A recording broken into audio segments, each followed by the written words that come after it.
ನಮಸ್ಕಾರ ಸ್ನೇಹಿತರೆ, ಎಲ್ಲರಿಗೂ ಸುಮಾ ಯೂಟ್ಯೂಬ್ ಚಾನಲ್ಗೆ ಸ್ವಾಗತ. ಈ ದಿನ ನವರಾತ್ರಿಯ 6ನೆಯ ದಿನ. ದುರ್ಗಾಮಾತೆಯ 9 ಅವತಾರಗಳಲ್ಲಿ 6ನೆಯ ದಿನ ದುರ್ಗಾಮಾತೆಯನ್ನು ಕಾತ್ಯಾಯನಿ ದೇವಿಯ ರೂಪದಲ್ಲಿ ಪೂಜಿಸಲಾಗುತ್ತದೆ. ಈಕೆಯನ್ನು ಮೊದಲು ಕಾತ್ಯಾಯನ ಋಷಿ ಪೂಜಿಸಿದ್ದರಿಂದ ಇವಳಿಗೆ ಕಾತ್ಯಾಯನಿ ಎಂಬ ಹೆಸರು ಬಂತು. ಕಾತ್ಯಾಯಿನಿ ಅಂದರೆ ಪರೋಪಕಾರದ ಪ್ರತಿರೂಪ. ಈ ದೇವಿಯದ್ದು ಅತ್ಯಂತ ಭವ್ಯ ಸ್ವರೂಪ. ಈಕೆಯನ್ನು ಪೂಜಿಸಿದರೆ ಶತ್ರುಗಳಿಂದ ಮತ್ತು ತೊಂದರೆಗಳಿಂದ ಮುಕ್ತಿ ಸಿಗುತ್ತದೆ. ದೇವತೆಗಳನ್ನು ರಾಕ್ಷಸರಿಂದ ರಕ್ಷಿಸಿದ ದೇವತೆ ಎಂದು ಕರೆಯಲಾಗುತ್ತದೆ. ದೇವಿಯು ಸದಾ ಬಂಗಾರದಂತೆ ಹೊಳೆಯುತ್ತಾಳೆ. ಕಾತ್ಯಾಯಿನಿ ದುಷ್ಟರನ್ನು ಸಂಹರಿಸುವ, ಶಿಷ್ಟರ ಉದ್ಧಾರ ಮಾಡುವ ಶಕ್ತಿ ದೇವತೆ. ಈಕೆಯನ್ನು ಮಂತ್ರ ಸಹಿತವಾಗಿ ಆರಾಧಿಸಿದರೆ ದುಷ್ಟ ಶಕ್ತಿಗಳು ನಾಶವಾಗುತ್ತವೆ.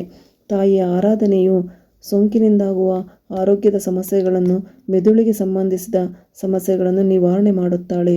ಕಾತ್ಯಾಯನಿ ದುರ್ಗಾಮಾತೆಗೆ ಜೇನುತುಪ್ಪ, ಸಕ್ಕರೆ, ಬಾಳೆಹಣ್ಣಿನ ರಸಾಯನ ನೈವೇದ್ಯಕ್ಕೆ ಅರ್ಪಿಸಲಾಗಿದೆ. ಈ ದಿನ ಬೂದು ಬಣ್ಣದ ವಸ್ತ್ರದಿಂದ ಪೂಜಿಸಲಾಗಿದೆ. ಹೀಗೆ ನಾನು ಕಾತ್ಯಾಯನಿ ದೇವಿಯನ್ನು ಸರಳವಾಗಿ ಪೂಜೆ ಮಾಡಿದ ವಿಡಿಯೋವನ್ನು ನಿಮ್ಮೊಂದಿಗೆ ಹಂಚಿಕೊಂಡಿದ್ದೇನೆ. ನನ್ನ ವಿಡಿಯೋ ನೋಡಿದ ಪ್ರತಿಯೊಬ್ಬರಿಗೂ ಧನ್ಯವಾದಗಳು ಸ್ನೇಹಿತರೆ. ಹೆಚ್ಚಿನ ವಿಡಿಯೋಗಾಗಿ ನನ್ನ ಚಾನಲನ್ನು ಲೈಕ್ ಮಾಡಿ, ಶೇರ್ ಮಾಡಿ, ಸಬ್ಸ್ಕ್ರೈಬ್ ಮಾಡಿ. Thank you.